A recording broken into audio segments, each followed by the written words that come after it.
What's up? My name is Nick and today I'm going to show you how to install a VPN on your iPhone, or any iOS device for that matter, like your iPad. There are two ways to do it. One is to manually enter the configuration, or the other is to simply download the app. We're going to go through both of these methods, and also we're going to download some of the top paid VPNs and some free VPNs and compare the speed, the features, and so on. By the way, in the description below you're going to find links to the VPNs mentioned in this video. I'll also be updating those links with any coupons, promos, special offers that are current. So let's start off by going to Settings. From here, select General, scroll down a little bit till you see VPN, and here you're greeted with an Add VPN configuration with a total of 9 fields to fill in for information that you're going to get from your VPN server, or my cat. But most VPNs provide you with an app which automatically fill this information. So let's go ahead and install one of the VPNs and see what happens. Let's start with NordVPN. I'm already logged in, so if I press Quick Connect and allow, enter the password, you can see that it quickly added a VPN profile. So if you go back to settings, you'll see that we now have a NordVPN Ike profile. We can open it and have a look inside. Now, if you go back to settings, you're going to see a new icon has appeared. It says VPN. You can toggle it on and off from here or from the app. And that's it. You've installed a VPN on your iPhone. Now what we're going to do is we're going to install a few more VPNs and test them up against each other. Surfshark is another popular option, so let's go ahead and connect over here. It says that it's going to add the VPN settings, and we allow them. Enter the password, and now we have 2 VPNs installed.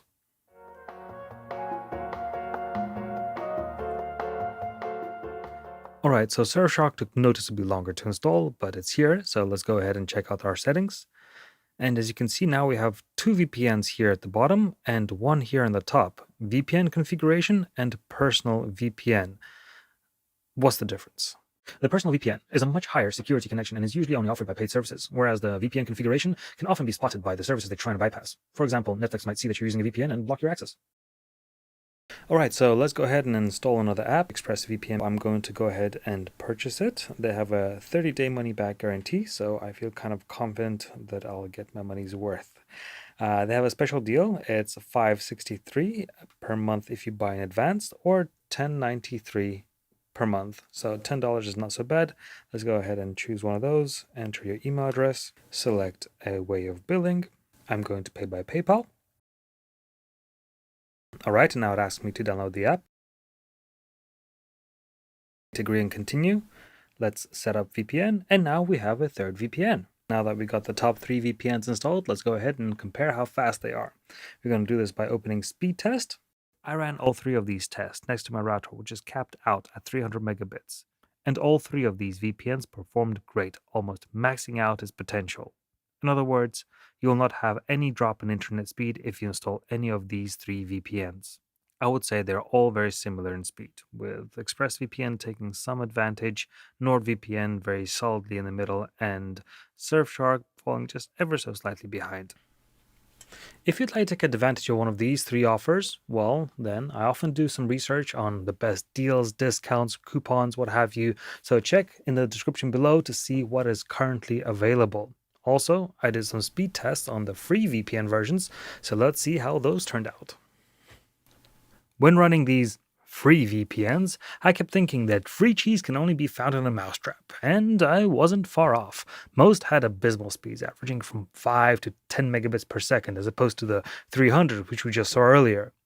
The ones which did provide decent speeds had different drawbacks, such as a limited time you were able to connect, or limited amount of data which you were able to download. They were flooded with ads. Some weren't actually free or didn't launch at all. Others made navigating their free version super difficult in hopes that the user would just give up and buy a subscription.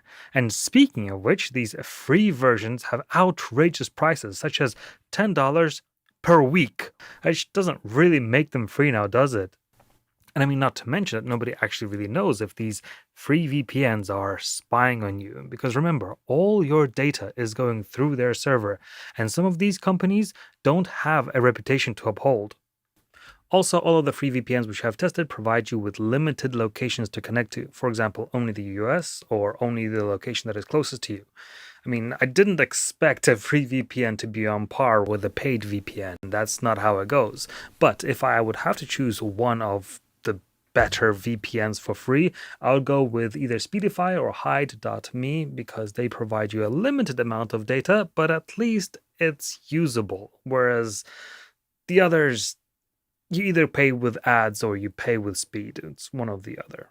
It is impossible to review all the VPN services that are out there, but if you are interested in one specific VPN provider, leave a comment down below and I'll try and get back to you, or even make a review about that specific VPN company. And as for now, if you're thinking which top VPN is right for you, well, ExpressVPN is considered to be best overall. NordVPN has some serious speed advantages if you are considering doing some torrenting. And Surfshark, well, it's a little slower, but it's a little cheaper too. Links are in the description. My name is Nick, and if I helped you at all to make a decision on the VPN that's right for you, don't forget to leave me a like.